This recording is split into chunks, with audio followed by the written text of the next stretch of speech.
Pablo, good to see you. How you doing? How you been? Always first one in. JP, good to see you as well. Evening. How you doing? I don't think anyone's going to be able to beat Pablo's timing.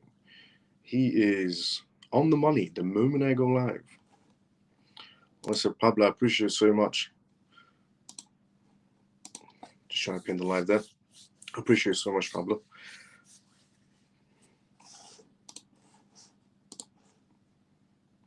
Let's go CMF. Let's go JP. Evening, Miles of CMF. Jason, good to see you as well. How you doing? Good evening, brother Miles. Comatose, good to see you as well. How you doing? Good evening, Miles of CMF. Free and Feather, good to see you as well. How you doing? Good evening, Miles of CMF. Bull XRP, good to see you as well. How you doing? Evening, Miles of CMF. Are you looking forward to the weekend? Yes, I am. I'll be very honest. But I still have a little bit of work to do on the weekend as well, so it won't be much of a vacation type of weekend or like relaxing weekend. More of a work/relaxing weekend. Are you looking forward to it, Joe? Because he only says hi. Happy Pisces, good to see you. How you doing? How you been? Good evening, Miles and CMF Group. How you doing today, Miles? Carlos, good to see you. How you doing? Good evening, Miles and all CMF. Hope everyone is looking forward to a good weekend. Let's go, Addy. Good evening, Miles. How you, brother? I'm doing great, Callie. Good to see you. How you doing? Like and repost. Facts. Let's go, Dose. Honestly, facts. Thank you so much to everybody who has already liked the live and retweeted the live and put a comment outside the live on X straight away. The moment you tune in, thank you so much to everyone who always likes and retweets first before tuning into the live and putting a comment outside the live. And also thanks so much to everyone on YouTube who also likes the live as well instantly. No worries, Miles. Let's go, Pablo. GP, let's go. Hey, good evening. Love from Pakistan. How you doing? Good. Welcome to CMF Live. Shelly, morning, Miles of CMF. Good to see you as well, Shelly. How you doing? How you been?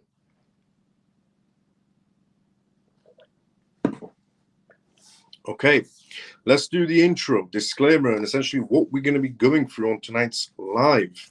Welcome to the CMF Live. If you're watching this for the first time ever, the CMF stands for Crypto Miles Family.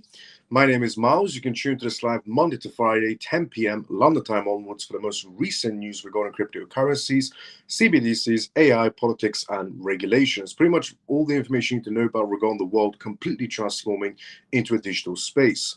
The disclaimer of this live, as always, is not financial advice, not political advice, and whatever I say is only for entertainment purposes. And also, we do Q&As in this live as well, which means if you do have any questions anywhere in between the live, put it down in the comment section. More than happy to help you out. Now, we have a mixture of news to go through on tonight's live, as always we do. Essentially, we're going to be talking about the US, essentially core PCI data that's come out and what's the impact so far on the crypto market space. We're going to go through some prospective news on tonight's live. We're going to go through some essentially SEC news on tonight's live. We're going to go through from Swift news on tonight's live, some Russian news on tonight's live, and some Ripple news, as always.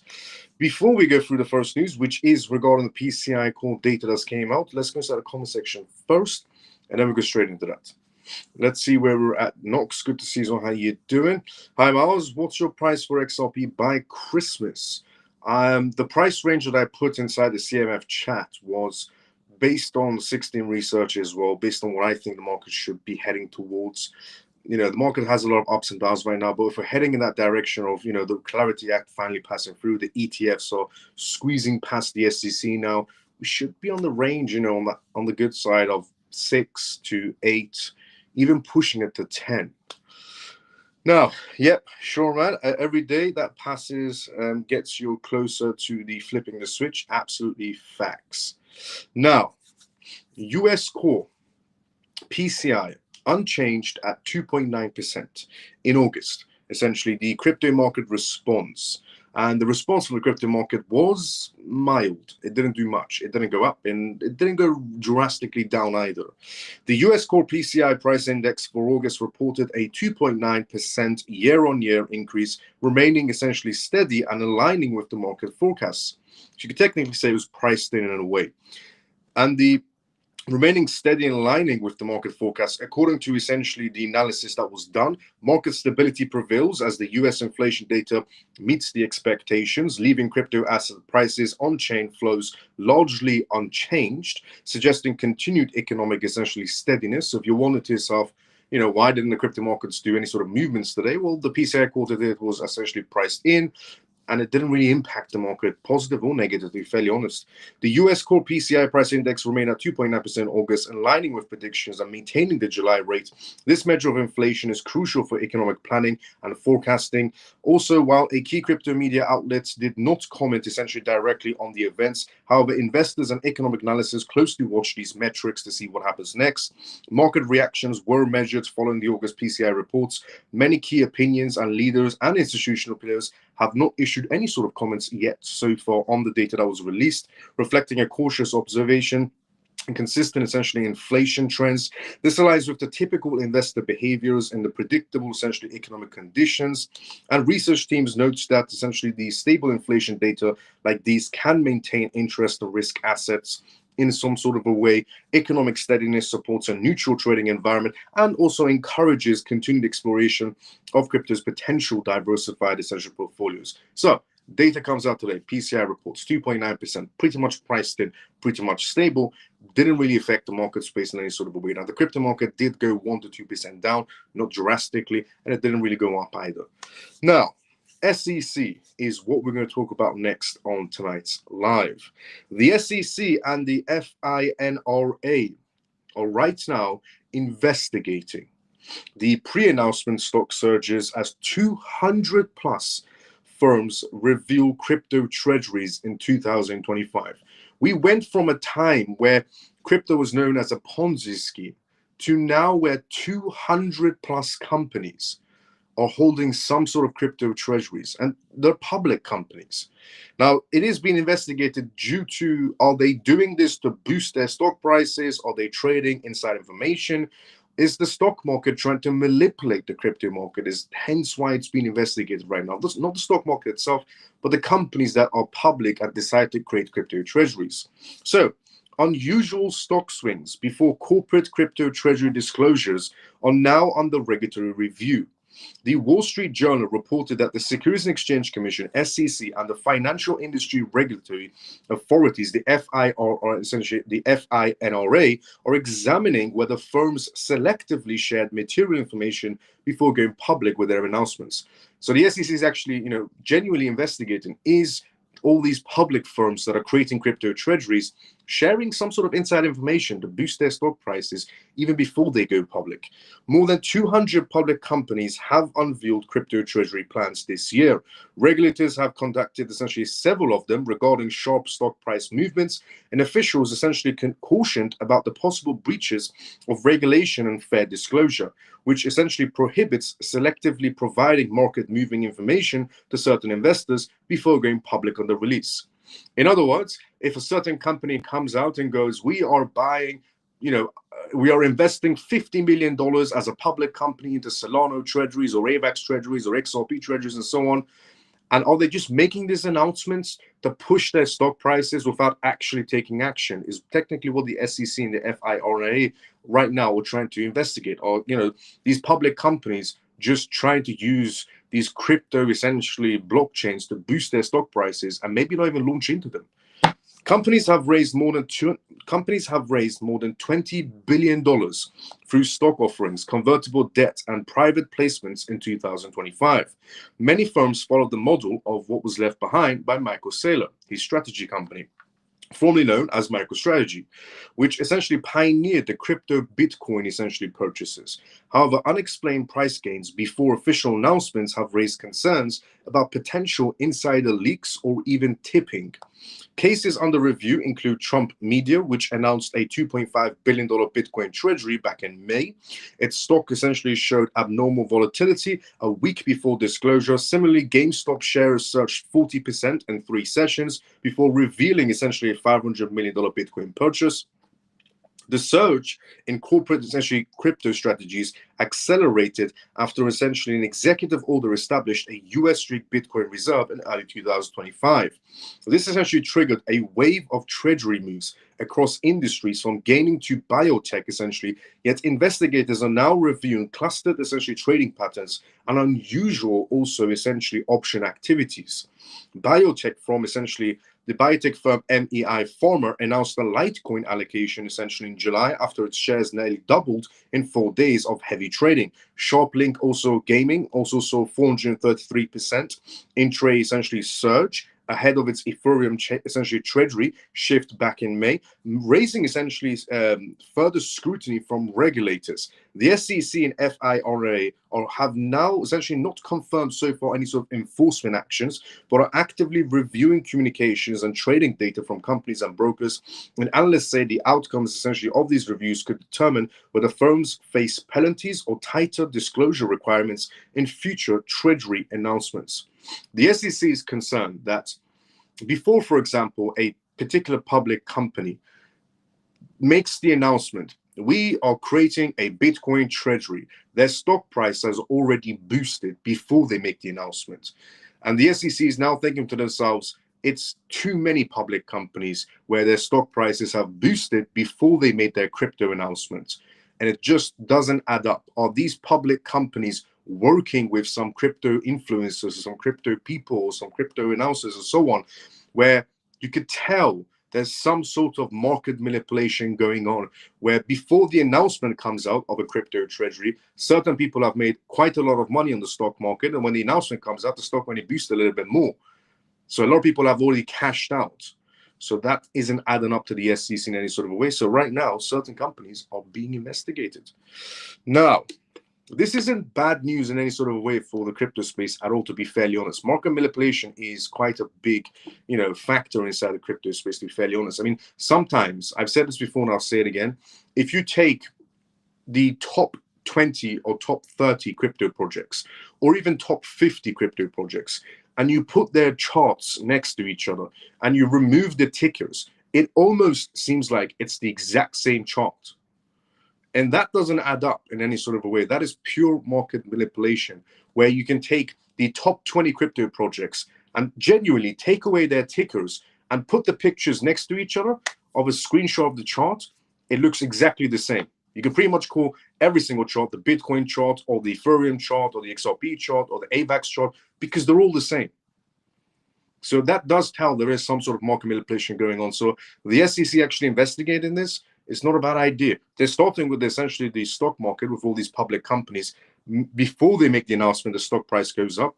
But it's actually good for them that, they're looking in the correct side of crypto space, not hindering innovation, but looking at manipulation instead. Now, BlackRock is who we're going to talk about next on tonight's live. Before we talk about BlackRock, let's go inside the comment section first. As I said previously, this is live as usual, which means if you do have any questions or comments, go for inside the comment section. Let's see where we're at inside the comment section. We were at here. Yep, I'm sure every day that passes gets you closer to the flipping switch. Facts. Hello, Miles and CMF members. Scott, good to see you. How you doing? Greetings, Miles and CMF. Lena, good to see you. How you doing? Hello, Miles and CMF. Mickey, good to see you. How you doing? Happy Friday. Let's go, Scott. Good evening, Miles and CMF. Mike, good to see you. How you doing? What about HBAR, XLM, and HBAR? No news so far on HBAR, XLM, and HBAR. Greetings, Miles and CMF. Ray, good to see you. How you doing? Good evening, brother Miles and CMF family. Let's go, funky brother. Good to see you. How you doing? Joe has asked the question of why do you think Trump ordered over 800 of his generals for a closed-door meeting at the Marine Corps base in Virginia? I'll be honest, I don't know why essentially there was an emergency meeting that essentially happened. It has to do most likely either with the Russia and Ukraine situation, or it has to do with the Middle Eastern situation, to be fairly honest. Either one of those situations is probably what they discussed behind closed doors, because there's nothing else happening in the world, It's either the Ukraine and Russia situation or the Middle East situation that's going on. So either one of those topics was pretty much what was probably discussed behind closed doors. And we'll probably find out what actions are going to be taken in the following weeks, to be fairly honest as well. Good evening, Miles and CMF. Hope everyone is well. SB, good to see you. How you doing? Now, BlackRock. BlackRock targets Bitcoin yield with new ETF filings. BlackRock, the world's largest asset manager, submitted paperwork in Delaware to essentially establish a trust company for its proposed Bitcoin Premium Income ETF, a fund essentially designed to generate income from Bitcoin-related premiums and to add essentially to the limited range of yield-focused BTC products already available.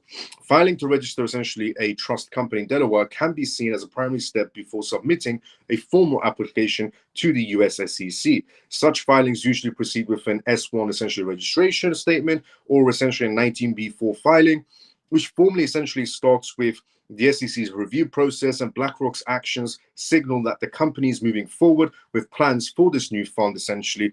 Eric, the Bloomberg essentially ETF specialist analyst, also weighed in on this matter, and he described the proposed fund as a covered call for Bitcoin strategy designed to provide Bitcoin with some yield offerings. He noted that it would be a 1933 Act spot product and a sequel to BlackRock's iShare Bitcoin ETF, or IBIT in this case, showing essentially the firm's ongoing activity in the Bitcoin ETF market space. If approved, the Bitcoin Premium Income ETF would sit alongside the IBIT, which has essentially gathered over $60.8 billion since its January 2024 launch, establishing it as a market leader in essentially comparisons. Fidelity's also Wise Origin Bitcoin Fund, FBTC, has also seen so far $12.3 billion in inflows. The new ETF essentially would broaden the options available to investors with BlackRock's Bitcoin product already in lineup.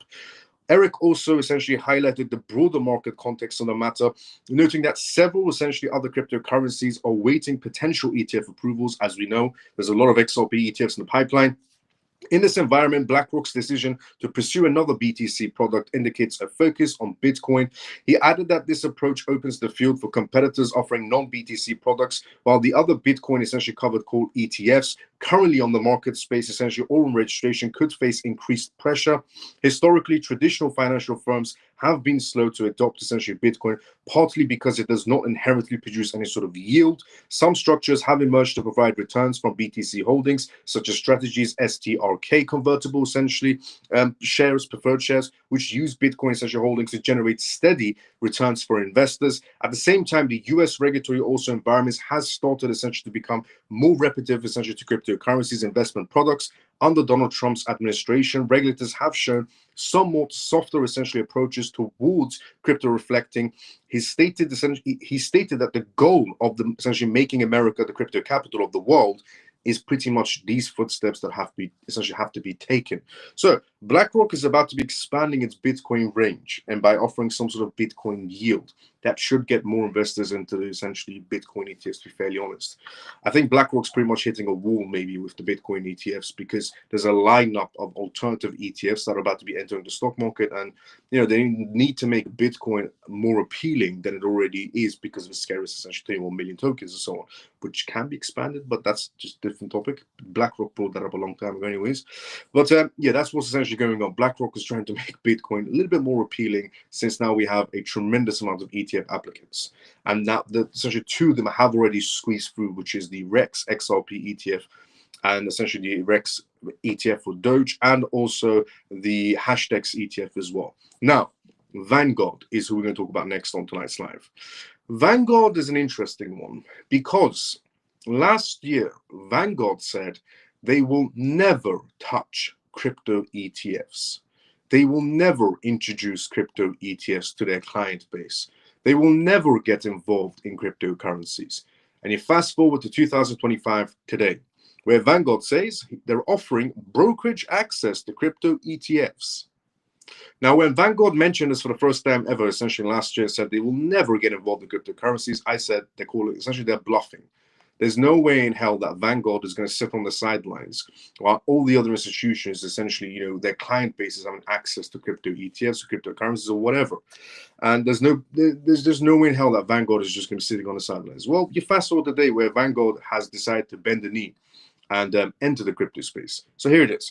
Vanguard will allow brokerage clients to access select third-party crypto ETFs, marking essentially a strict shift from its previous stance. Despite refusing to create its own ETFs, Vanguard aims to offer exposure through regulated vehicles like BlackRock's Bitcoin ETF. Vanguard managing over $10 trillion. And this is why it's so important that Vanguard is entering the ETF crypto space right now. $10 trillion essentially is what they're managing in assets and clients' assets. Plans to provide brokerage clients with access to crypto ETFs. As reported essentially by Elna Terret, Vanguard's strategy shift marks a notable change in crypto ETF landscapes, extending consumer reach significantly. Vanguard, traditionally a crypto skeptic, is now preparing to open the brokerage access to select third-party essential crypto ETFs like those introduced by BlackRock.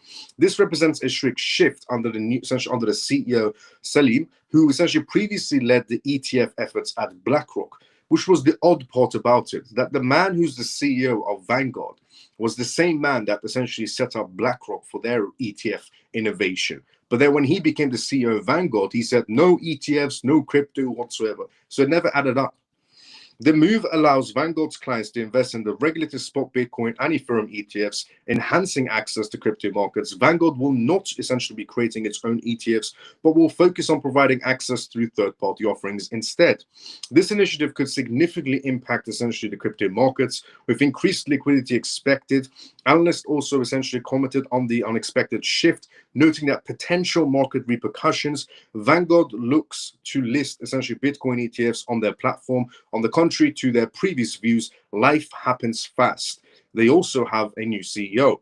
Historically, the integration of crypto ETFs into brokerage offerings by companies like BlackRock led essentially a notable market inflows and broader acceptance. Regulatory developments essentially on that matter, including new listing standards, and further supports such financial maneuvers.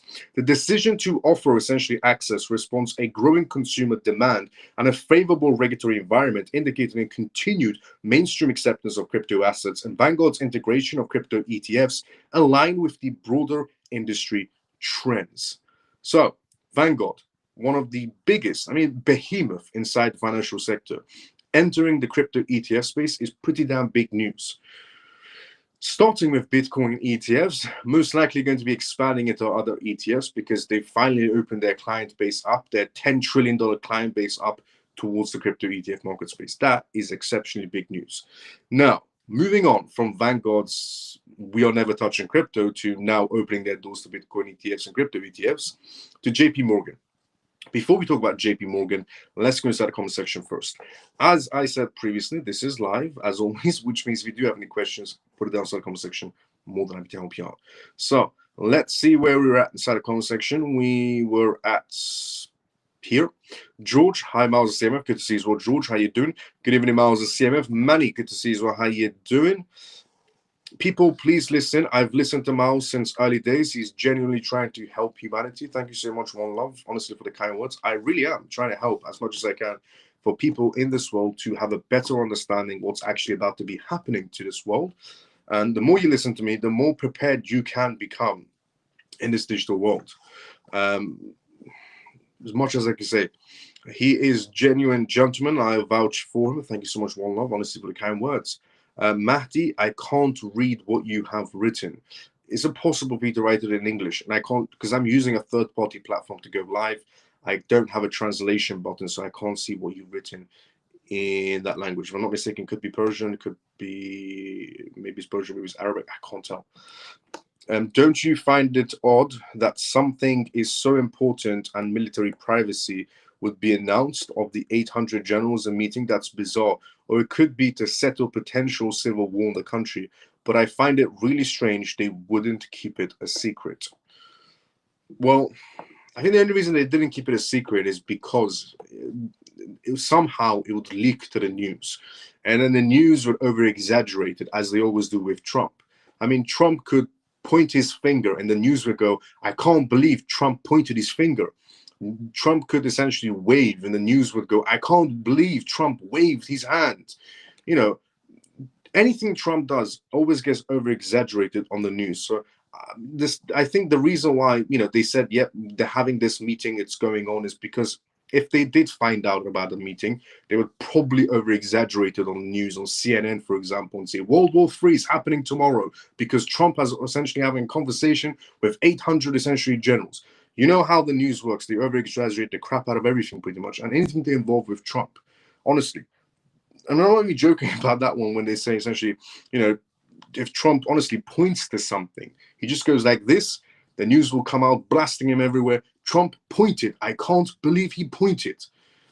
That's how the news essentially is working. So I think the reason why, they blatantly said that having this meeting is not a secret, So the news doesn't just over-exaggerate and just say World War III is happening tomorrow. My point of view on that matter. Now, JP Morgan reviews its forecast on the Fed's interest rate cuts and discuss the US economy. Well, what's your take on it, Heavy Pisces? Just out of curiosity as well. And what's everybody else's take on it if you want to go for inside the comment section? JP Morgan reviews its forecast on the Fed's interest rate cuts and discusses the US economy. So JP Morgan has came out with some analysis, some perspective on what's happening inside the market space. Priya Mira, essentially fixed income securities portfolio manager at JP Morgan, essentially asset management, commented on the US economy, interest rate outlook, and bond markets on the Squash Box program on CNBC. Priya Mirisa stated that current interest rates remain restrictive, saying, I think the Fed will continue to gradually cut interest rates. There are differing essential opinions on whether the neutral interest rate levels is, but the market data will guide the Fed. Right now, JP Morgan expects more rate cuts to be happening because the rate cut that we had, JP Morgan is calling it minimal. They want more rate cuts to be happening. Priya also shared essentially their expectations for the bond market, stating that the medium and long-term high-quality corporate bonds appear attractive, but caution is exercised right now against lower-grade high-yield bonds. Also noted that the US economy is still performing relatively strongly on the global scale, which is quite good because before JP Morgan was saying essentially Trump is ruining America. Now they're saying US is moving actually quite strong. We need to hedge essentially the US rather than sell it. Good use of a sentence, to be fairly honest, because a long time ago it did seem like a certain group of politicians were about to sell the US off to China, and I'm talking about Joe Biden and his administration of circus freaks. They genuinely looked like they were just selling the country off as fast as they could. Also, they noted that the uncertainties regarding the labor markets persist, adding the customs duty and possible government shutdowns could put pressure on employment, and the Fed is therefore cautious about the downside risk to employment. Now, we're going to be talking about essentially the market space regarding the government shutdown a little bit later on tonight's live as well. But what JP Morgan has said, I 100% essentially agree. So far the markets in America are actually moving a lot more stronger than they previously were, to be fairly honest.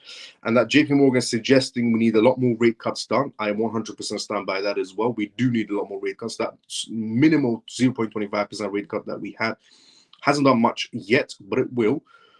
But we need more. Now, moving on from what JP Morgan had to say to Wales.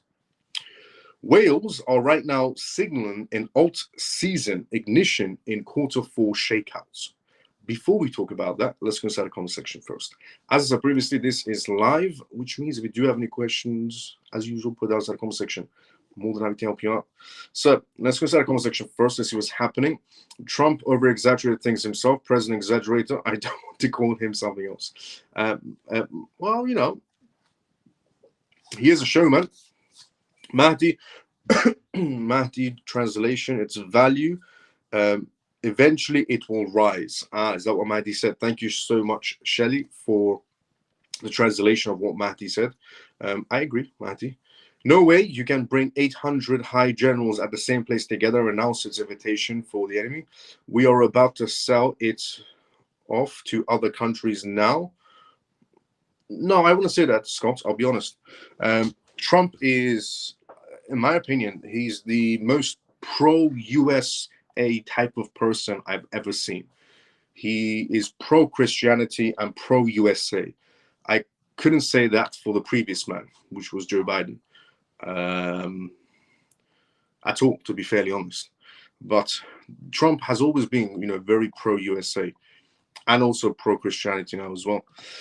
He's getting them in the same room, so everybody on the same page if anything kicks off. But the most important thing is so they can settle all the BS that goes on behind the scenes, and they can do it face to face. I agree. Probably. I find it interesting that people agree and find people correct when it is what we want to hear. Well, it's nice for once or sometimes to, hear what we want to hear, essentially, and it happens. Because there's, they say what we want to hear and nothing happens, but then there's some people, Trump, who say what we want to hear and actually take action. to be fairly honest. You know, the politicians that we have, for example, in the UK, before they were voted in, they said a lot of things. We never saw one of them come true. But for Trump, he said he will close the borders. Everybody loved hearing the words close the borders, which he did. 0 crossings of illegal people coming into the US. Trump also said he will help the crypto space by bringing in regulations and making America the capital of cryptocurrencies. Everybody inside the crypto space wanted to hear those words of Trump essentially saying, America, capital of cryptocurrencies, rules and regulations. Gary Gensler's gone the first day that he becomes president. And what happened? Gary Gensler, gone the first day he became president. Rules and regulations passing through. ETFs passing through.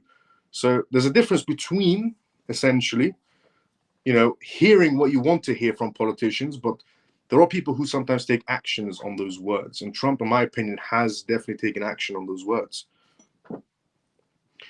But, you know, comparing him to the UK, for example, as I said, you know, there was a lot of things said here by UK politicians. Not one of them came true. Same goes in the EU, to be fairly honest, as well. And I think everybody can vouch for their own jurisdictions around the world. May it be Australia, may it be essentially the Middle Eastern countries or the European countries or so on. I think we'll stand on the same grounds of our essentially leaders do quite say a lot of things we want to hear, but never take action on it. They just say it so we calm down, in other words. I find it interesting. Just because we disagree doesn't mean a person is wrong. I agree, 100%. Did the Treasury top up because this mini crash? In a way. Of course, he would say that. Trump stands to benefit with his coin. I agree. Now, but yeah, I agree with you, Scott. Now, Wales. Wales signal alt-season ignition in Q4 shakeouts. Every market cycle tells the same story. During periods of essentially uncertainty and price dips, retail investors tend to sell out of fear, while whales, the big players, essentially quietly reload their bags.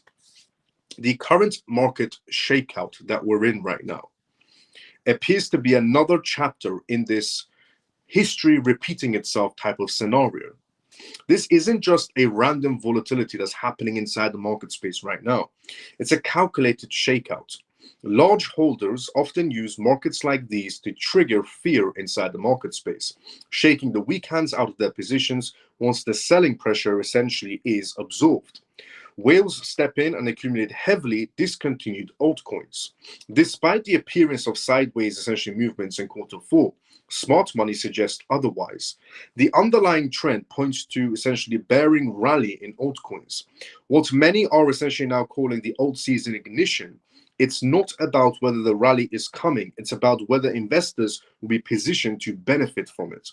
Historically, Q4 has delivered significant upside for altcoins, with BTC dominance peaking and capital rotating into high potential alts. The stage is being set right now. Many who panic sell during these phases of Q4 may regret missing the explosive upward moves that follows. The market essentially rewards patience and conviction. Selling into fear might offer temporarily essentially relief, but it often means handing your future profits to whales who understand the game so much more far better than you do. Instead of falling for the script, recognize it, stay informed, stay calm, and above all, stay in the game. Retail has a habit of exiting just before the fireworks begin. Don't be one of them. Alt season isn't a myth, it's a cycle of pattern. And Q4 may just be that spark, especially Q4 of this year with all the regulations and the ETFs. As I said previously, even on yesterday's live show, don't let frustration get to you in any sort of way. It is the last step inside the market space before everything kicks off. We still have a lot of things to look forward to inside the crypto space regarding the regulations, the Clarity Act, the tremendous amount of ETF filings that are slowly being passed through the SEC right now. A lot of things are in progress, and one by one, those things will lead to some sort of clarity, which will lead to utility, which will lead to liquidity, which would mean your future is sealed in a good way. Now, moving on from that and going into the government shutdown. Now, if you are somebody inside the United States, you must have heard about the government shutdown news. If you're outside the United States and you haven't, or you may have, well, here's actually what's happening. Regarding the government shutdown, the Republicans want to move forward. The Democrats, not so much. Now, it's not all Democrats, to be fairly honest. It is some.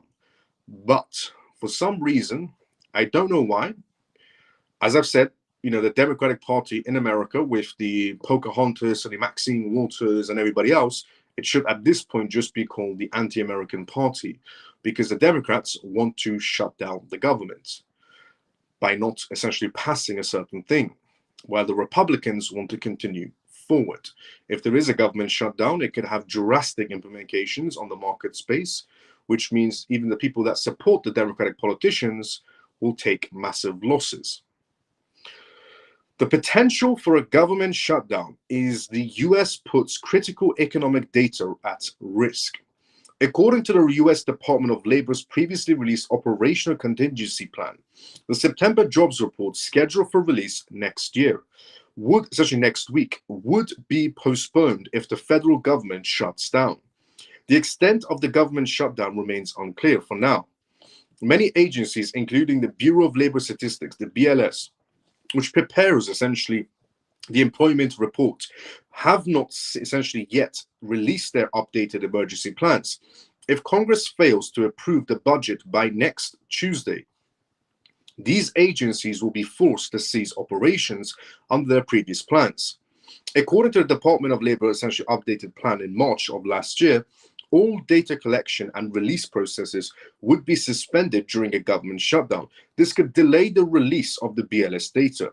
In such a scenario, the US Federal Reserve Fed would be deprived of critical essentially employment and inflation data ahead of its interest rate meeting on October 28th and October 29th. Experts believe this could essentially create massive risk by increasing uncertainty surrounding the Fed's monetary policy decisions.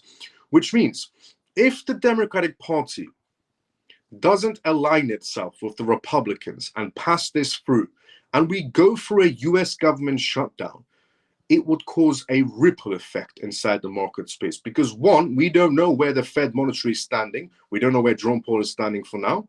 And we don't know what the next labor data reports that's going to be coming out is going to be when, because if we have a government shutdown.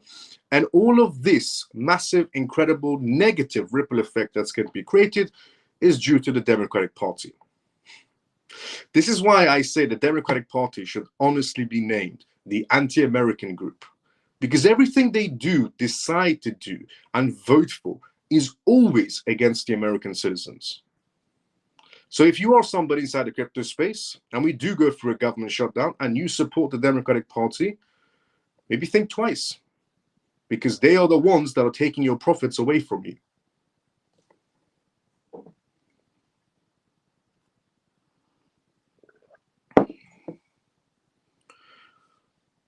But let's see what happens on Tuesday. Are the Democrats going to be aligning themselves with the Republican Party and for once do the right thing in their lifetime? Or as usual, they're going to be stubborn, waste everybody's time, make everybody take a massive L inside the market space, and then somewhere down the road decide to align themselves with the party. Honestly, it's like, when it comes to the Democratic Party, it's like you're essentially dealing with immature people. It's the best way I could describe it, without using any swear words. It's like you're dealing with immature people. They're adults, if you look at them, but inside there's nothing happening.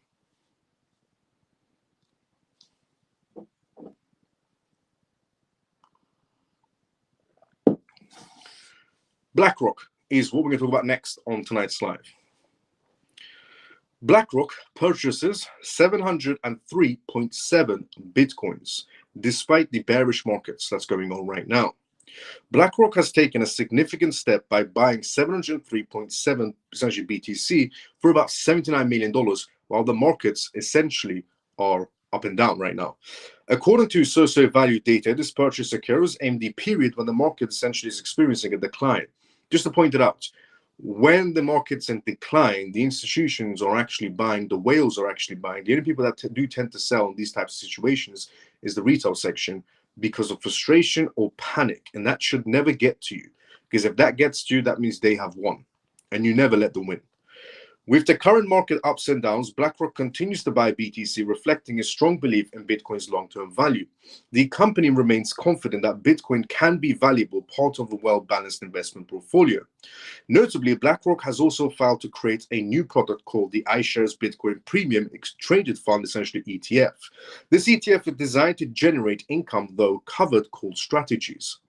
I covered essentially the covered calls approach is a strategy where one owns Bitcoin or related assets and sells call options to earn income. This approach is often used in stock markets to increase earnings and lower risk.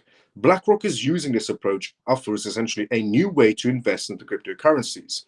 By launching this ETF, BlackRock also aims to position Bitcoins, as we talked about regarding the new ETF yield they're essentially launching. Now, in May, the Bitcoin essentially ETF funds in the United States reached their highest trading volume so far. In just 1 week, these ETFs pulled in $25 billion. Interestingly, BlackRock's IBIT led the rise, essentially inside the market space, making the bigger moves of inflows and popularity. BlackRock's IBIT saw 30 days straight with no outflows and brought in $9 billion. This significant influx positioned the fund among the top 5 ETFs inside the United States this year. The fund also ranked 47th overall in the global investment market space as well. Now, recall the Securities and Exchange Commission, SEC, approved a 10-fold increase in option positions and limits for all the ETFs with options. The SEC raised the cap from 25,000 to 250,000 contracts per ETFs. It is worth noting that this move directly benefits the funds of IBIT but excludes the Fidelity-Wise Origin BTCs. Putting everything aside, BlackRock has just essentially increased their Bitcoin holdings with a purchase essentially of roughly between 703.7 Bitcoins, which is standing at $79 million. As I said previously, in times like this, when the market is all over the place, essentially, institutions, whales are buying, retail tends to sell.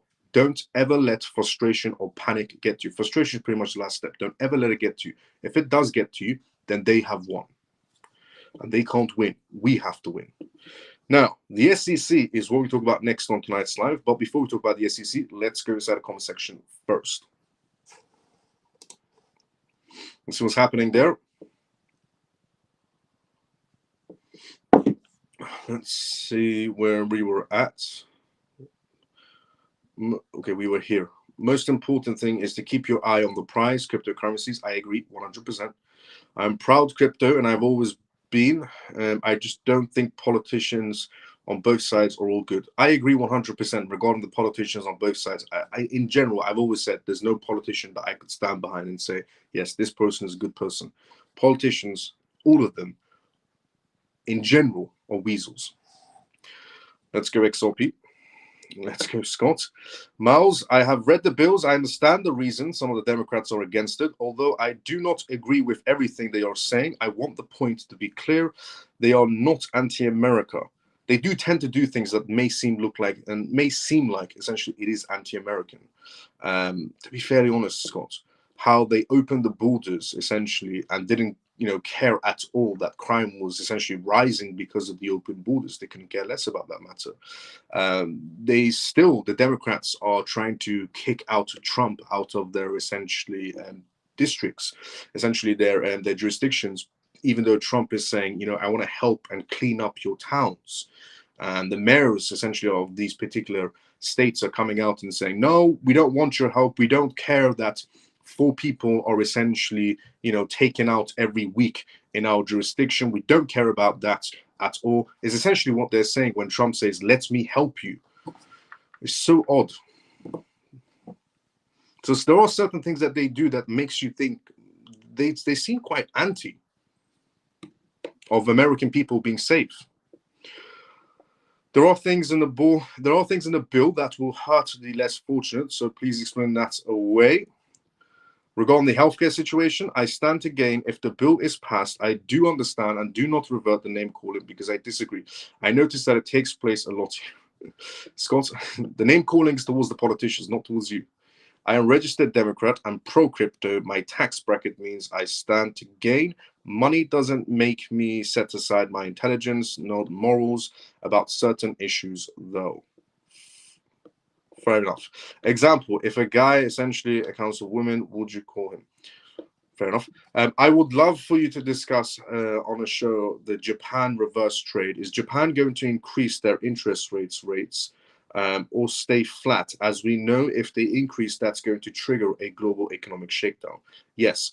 If Japan does do that, it would, but will they do that? Normally, Japan gets bailed out by the US. So in this instance, I think Japan will probably get bailed out again by the US. So we shouldn't have that situation of an economic global shakedown.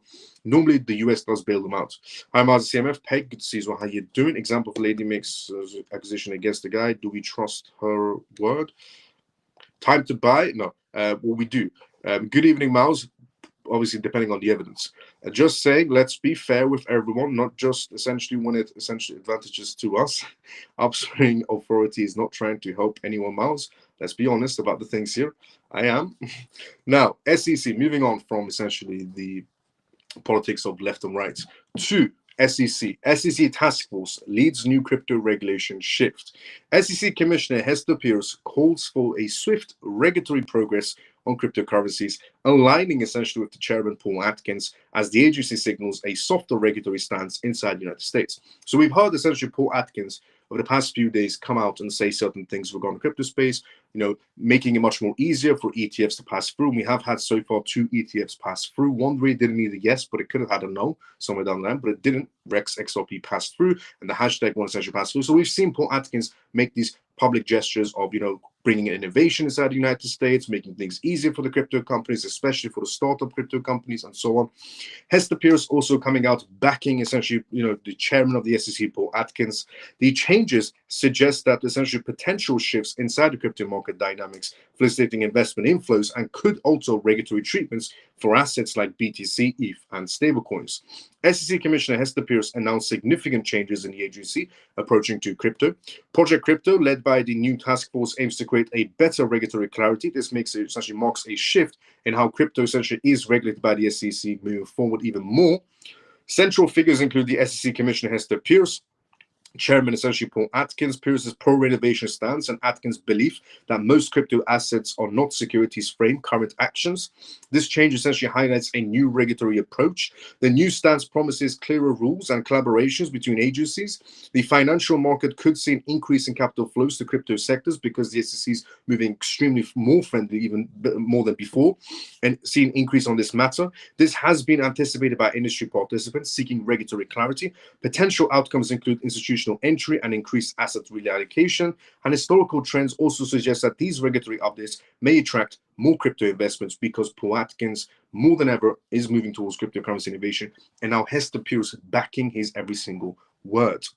Yes, it definitely will, honestly. And regarding the matters, despite what the SEC has said in the past, most crypto assets are not securities. The SEC will stand idly by and watch innovation develop overseas while our markets essentially remain staggered, said Paul Atkins. Essentially, bringing innovation back to the US is not just Paul Atkins' essentially #1 priority, it's also Hester Peirce's priority as well from the SEC.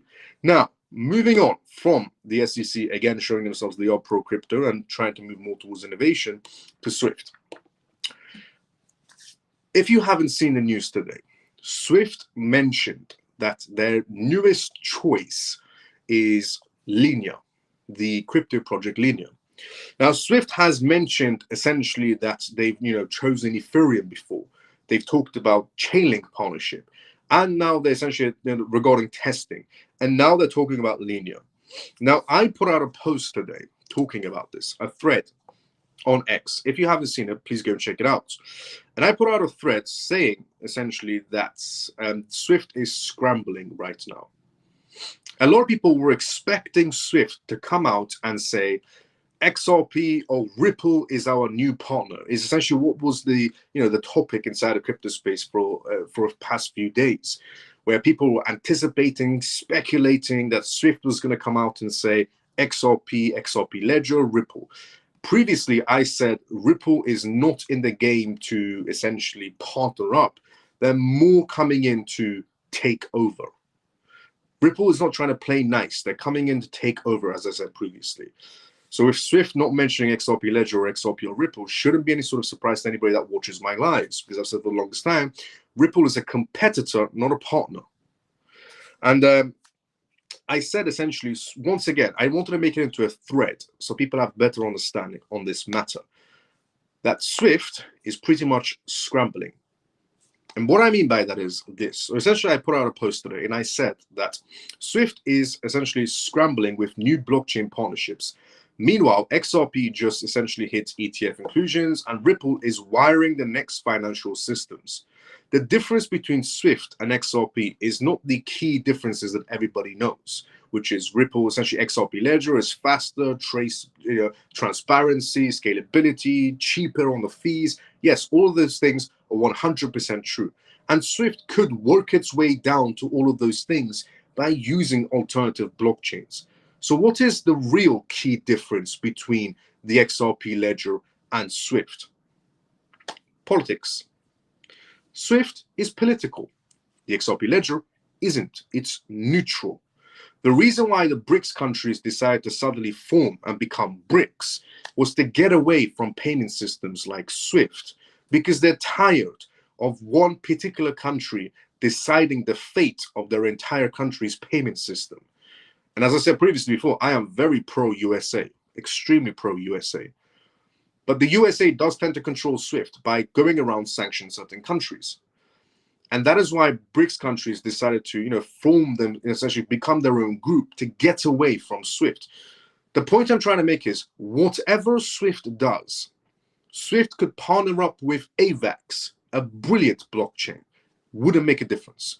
SWIFT could partner up with Chainlink, good blockchain, wouldn't make a difference. SWIFT could partner up with Ethereum, good blockchain, wouldn't make a difference. SWIFT could partner up with Solana, still wouldn't make a difference, because that title or slogan just follows it everywhere, which is political.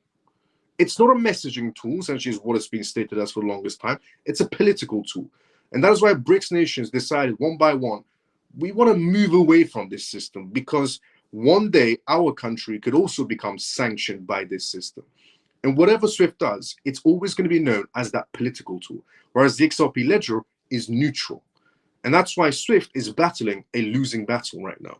So they can scramble as much as they want. First mentioning, we're going to go with Ethereum, do some testing.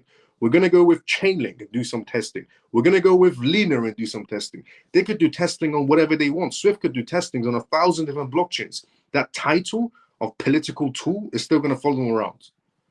Whereas that doesn't happen with the XRP Ledger because it's neutral. So on that thread, I also explained to everyone that essentially it was a 1 to 7 essentially thread, just to go through with everyone. I talked about how they're essentially Swift and blockchain, ? They're working with Lena on a stablecoin and an on-chain messaging. Sounds big, right? ? But Swift is still a political tool. It routes around essentially sanctions. It routes around sanctions and excludes nations. That's why BRICS walked away. A lot of people will say BRICS walked away because of the US dollars. There's many factors why BRICS walked away. One of the major ones was SWIFT. 2, the fatal flaw of SWIFT, no matter who they partner up with, SWIFT cannot escape its nature, a political weapon of the West. Global adoption will always be capped. Money needs neutral rails, which is the XRP Ledger. It's neutral party. 3, enters XRP. The XRP Ledger is neutral, borderless, decentralized. It doesn't care if you're in New York, Lagos, or Shanghai. That's why Ripple works with 100+ companies, banks, and institutions. Neutrality over politics. 4, institutions cannot ignore it. Hashdex just expanded its NASDAQ US essentially ETF to include XRP. This is liquidity, legitimacy, and visibility. Institutions now have no excuse left to ignore XRP. 5, the setup. XRP is consolidating around the $3.33 in the reclaim essential level. Break that. It's not retail money that fuels the run. It's institutional liquidity. And if ETF inclusions just open the door for XRP. 6, the bigger picture. SWIFT equals sanctioned, political, capped. XRP equals neutral, programmable, institutional grade. One is the past, which is SWIFT, and one is the blueprint for the future, which is the XRP ledger. The flip is pretty much on the way. The end game. 7, institutions aren't testing crypto. They're rewriting the financial system on the XRP ledger. Settlements, tokenized assets, repo markets, stablecoins, payments. The question isn't if, it's how fast. And the final thought, SWIFT can keep playing politics, but money doesn't want politics. It wants liquidity, neutrality, and speed. And that's why the world is moving to XRP, and the flip is pretty much in progress. And by flip, I don't mean the press of a button. I mean the rails that are being set up. So that's the thread that I put out today, so everybody can have a better understanding regarding this SWIFT situation. Because a lot of people still are coming out and saying, speculating SWIFT is going to mention the XRP ledger next, or Ripple. And they, somewhere down the line, SWIFT might actually have to bend the knee and say, okay, Ripple is the better project. Are they going to do it? It's a low possibility that SWIFT will actually cave in. Given what SWIFT said previously, nobody's using Ripple. Nobody wants the XRP ledger, essentially is what SWIFT said. But there is a lot of issues that work with Ripple. There's some companies, SBI created SBI Ripple because of Ripple. So on the matter of nobody wants a Ripple or nobody wants XRP ledger, complete load of BS that came out of SWIFT's mouth. And people still to this day will speculate that SWIFT will come out essentially as they thought they would essentially come out today and say XRP ledger. But they came out and said, we're testing on Lena. As I said, SWIFT can test on whoever they want, on whatever blockchain they want. But that title of politics, political tool, is going to linger on them forever. It almost reminds me of Blockbuster and Netflix. And SWIFT is Blockbuster. And Netflix is the XRP ledger.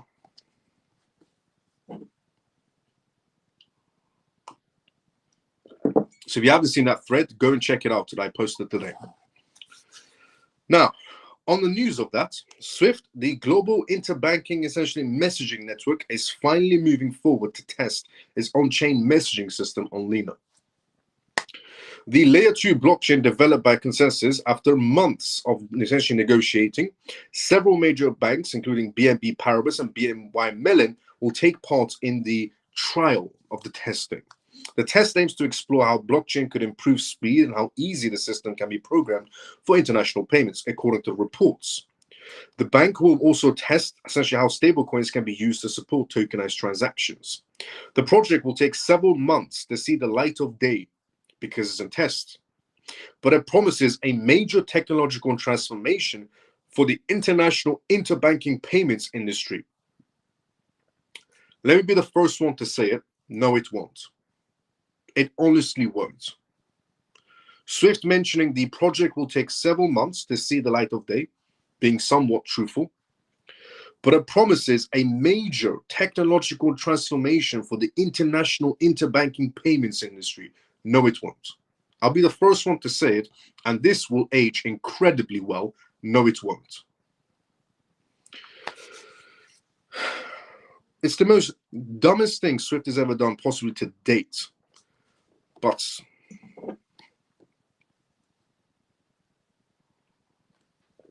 moving on from SWIFT's ridiculous movements inside the market space. One, by stating the XRP ledger and Ripple will never be used, and two, by choosing projects like Lena. How do you go from Ethereum to Chainlink to Lena? What are they going to choose next for their backing? Camel token, or donkey token, or zebra token probably. Ripple executives is what we're going to talk about next on the topic of essentially SWIFT and Ripple. Ripple executives spots new opportunity with transatlantic crypto task force. So you know that essentially we had the UK and the US essentially have that sit down with Trump was there as well. And then number 10 Downing Street, Keir Starmer, essentially the Prime Minister of the UK, had also a closed door meeting with certain crypto CEOs. And one of them was Ripple CEO or Ripple members. Well, We've just had today an update on that matter. Casey, Ripple's executive and managing director in the UK, has revealed that the firm is set to leverage the recent collaborations between the US and the UK. And Swift said, nobody's going to use Ripple. In a post essentially on X, Casey noted that the recent shift in partnerships between both countries has laid a solid foundation for the crypto markets. Notably, a UK-US transatlantic group task force for the future will be set up, essentially comprising of government officials and leaders from both the financial and crypto industries. A group is going to be set up. Leaders in the crypto space with some government members between the UK and the US. Well, we can already tell that Ripple is going to be part of this.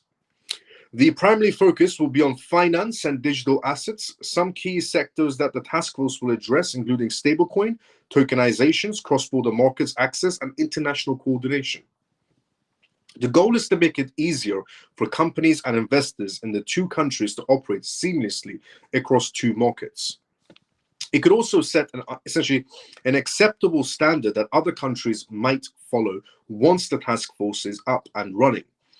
Already, Ripple has gained a major foothold in the African markets. Casey maintains that given Ripple's streak positioning as the US-based company with a strong US presence, with a strong UK presence, it is poised to contribute to the task force initiative. She believes that Ripple could become a key player in shaping the future of the transatlantic, essentially digital finance between the US and the UK. This might create a huge opportunity for XRP and Ripple and RLUSD. Now, this is coming from essentially Ripple's own managing director from the UK. She believes that the Ripple could become that key player, and that Ripple could leverage this to secure a partnership with financial institutions like banks and asset managers and capture a significant share of that market space. Its RLUSD in particular could gain traction in cross-border transactions, supporting its quest to be among the top leaders in stablecoin sectors, regulatory compliance, and market impacts on XRP. Meanwhile, the task force emphasis is also on regulatory compliance. Ripple could offer its zero-knowledge proofs for privacy and know your customers KYC. Such a development could serve a boost to attracting traditional institutions. Overall, Ripple could become a notable leader in transactional, essentially DeFi and cross-border finance transactions. All these might positively impact its assets like RLUSD's utility and XRP, most importantly. Also, Ripple's RLUSD stablecoin is now available on Bybit exchange. Some of you might have heard this news, some of you might not have heard this news. Crypto exchange Bybit has confirmed the listing of Ripple's dollar-backed stablecoin RLUSD on its platform. This came shortly after BlackRock and Van Eck integrated the stablecoin into their tokenized funds earlier this week. It does a lot of things when BlackRock is mentioned right next to essentially any crypto company. Bybit shared that stablecoin will be available for spot trading and will be open against USDT, Bitcoin, Ethereum, XRP, and Mantle. Bybit has enabled deposits and withdrawals for RLUSD on both the Ethereum blockchain and the XRP ledger. The two networks where essentially the token is natively issued.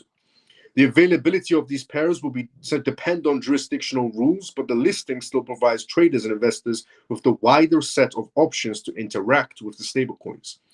The more exchanges start greenlighting RLUSD, then the more likeliness of RLUSD to completely take over.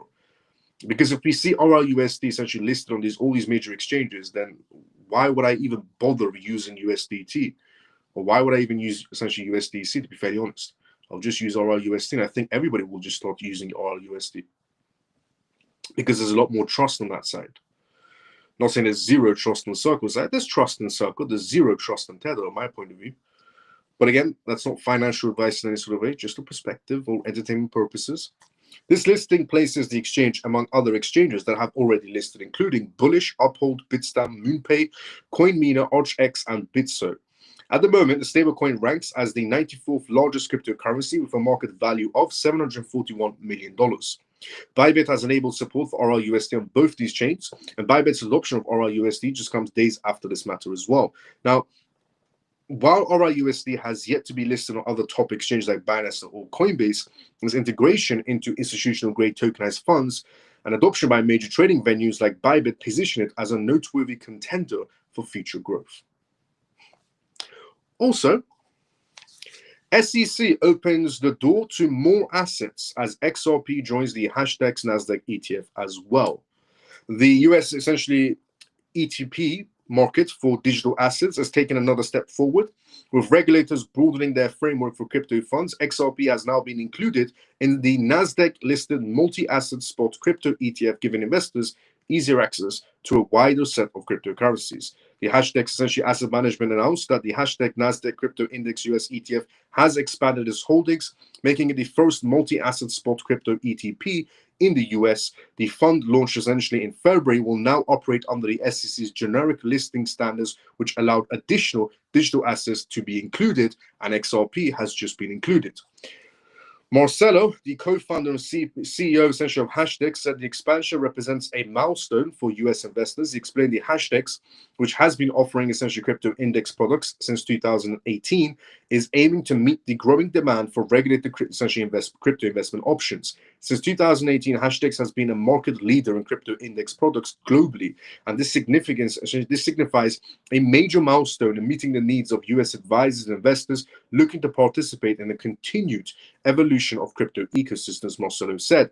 With the update now, essentially from the NCIQ fund, now provides exposure to XRP also. Look, honestly, as frustrated as you may be, the markets are heading in the right direction. And as much as Swift news keeps on coming out, and some people inside the crypto space want Swift to come out and say XRP is where they're testing on now. And they might. Swift might, as I said, have to bend the knee somewhere down the road and just come out and say, Ripple's better. XRP Ledger is better for finance. And it is, by a mile. And they might not come out and bend the knee for XRP Ledger, which means that it's goodbye Swift and hello Ripple. But either way, we're in the clear. But on another note, we are definitely headed the way we want to be heading inside the market space, 100%. And some people were, a little bit upset on this matter of Swift coming out and saying, Lena, honestly, as I said previously, Swift could come out and say whoever they want. They could come out and say AVAX. They come out and say Chainlink, which they have, didn't do much. They said Ethereum, didn't do much. They come out to say whoever they want. Nothing will be happening. Swift is, in my point of view, going to be forgotten about as we progress forward. The same way some news came out today and said that MasterCard, on a side note, MasterCard and Visa are losing the race. And that's because there's no need for MasterCard or Visa to exist in a crypto world. Because if we can send cryptocurrencies to families, friends, overseas, internationally or domestically, if we can send money to family members, why do we need Visa and MasterCard? If we can purchase using cryptocurrencies, why do we need Visa and MasterCard? So a study report actually came out today regarding that matter of, do we even really need the Visa or MasterCard going into a digital world? Because if you can purchase using cryptocurrencies, send money wallet to wallet using cryptocurrencies, then who needs Visa or MasterCard? Same way we don't need Swift. On that note, we have come to the endings of tonight's live. This was episode 381 of the CMF Live. The CryptoMars family, the CMF stands for CryptoMars family. My name is Miles. You can tune to this live Monday, Friday, 10 p.m. London time onwards for the most recent news regarding cryptocurrencies, CBDCs, AI, politics, regulations. Pretty much everything you need to know about regarding the world completely transforming into a digital space. Going into next week, the markets, in my point of view, should start uplifting slightly. However, it does depend on the government shutdown situation next week. So let's see what happens with that government shutdown situation. Are the Democrats going to be coming around, or are they not? Because if we go to a government shutdown, then the market's going to be all over the place. If we pass that bill and the government doesn't shut down, then we should be on the upside ever so slightly, not drastically, but ever so slightly. So let's see what happens next week. And let's go inside the comment section. Obviously, before we do go, hi all, hi Miles and all. Susie, good to see you. How you doing? How you been, Susie? Not unless Ripple are involved, they haven't got a hope. I agree 100%, Shelley. Hi, evening Miles and CMF. Mav, good to see you. How you doing? How you been? I wholly agree with Ripple. Great opportunity. Without Ripple, no change, no chance in hell. I agree, Scott, 100%. XRP has capacity to move capital. Instead, Swift is messaging systems and the bank finalized the transaction. I just got a notification about the outage in Canada. Canada's an outage situation. Night, Miles and CMF. Pablo, see you on Monday. Same timing as usual. Good night, Miles and CMF. Great news. Have a great weekend. See you on Monday. Let's go free forever. See you on Monday. Same time as usual. Good night, Miles and CMF. All CMF. Thank you for a great live and news. Have a great weekend. See you on Monday. JP, see you on Monday. Same time as usual, brother. Thank you, Miles and CMF. Have a great weekend and see you on Monday. Mike, see you on Monday. Same time as usual. Have a great weekend, Miles and CMF. Mickey, see you on Monday as well. Same time as usual. Great live, Miles. Thank you. Good night, Miles and CMF. Jason, see you on Monday, same time as usual as well. Maybe all the big banks paid Swift to say that about XRP to flush out the retail. Maybe. It's an interesting perspective, Happy Basis. Maybe. Amazing. Thank you, Miles. Have a lovely night. Have a lovely weekend. Oh, Lena, let's go. See you on Monday, same time as usual. Thank you, Miles. Have another pleasant evening. See you on Monday night. CMF, let's go, Funky Brother. See you on Monday, same time as usual. Have a great weekend all. Thanks for news and insights. Let's go, Shelly. See you on Monday, same time as usual as well. CMF, hold the line and buy the dip. Let's go, Mike. Same time as usual. See you on Monday. Great one. Have a great weekend. Take care all. Let's go, Ray. See you on Monday, same time as usual. Thanks, Miles. Have a good night, everyone. Let's go. See you on Monday, same time as usual. Good night, Miles. Have a nice weekend. Callie, see you on Monday, same time as usual as well. Stormy, see you on Monday, same time as usual as well. Great job, Miles. As always, thank you very much for a great weekend. Have a great weekend. Carlos, let's go. See you on Monday, same time as usual as well. Miles, I love you. You're the greatest. Scott, love you too, brother. And see you on Monday, Scott, same time as usual. Keep up the outstanding presentations daily. Let's go, Scott. Thank you so much, brother. Have a great weekend, CMF. See you on Monday. Open. Let's go. And Scott, see you on Monday as well. Same time as usual. Love you too, brother. Now, once again, this was the CMF Live. Stands for Crypto Lives Family. This was episode 381 of the CMF Live show. Like, comment, retweet, follow, subscribe if you already haven't. If you have, honestly, thank you so much to every single one of you. And I love my family. Have a great weekend. Let's go, Scott. And the disclaimer of this live show, as usual, is not financial advice, not political advice, and whatever I say is only for entertainment purposes. I'll see everybody on Monday, same time as usual. Everybody have a great weekend. CMF members, love you all. Have a great weekend. See you on Monday.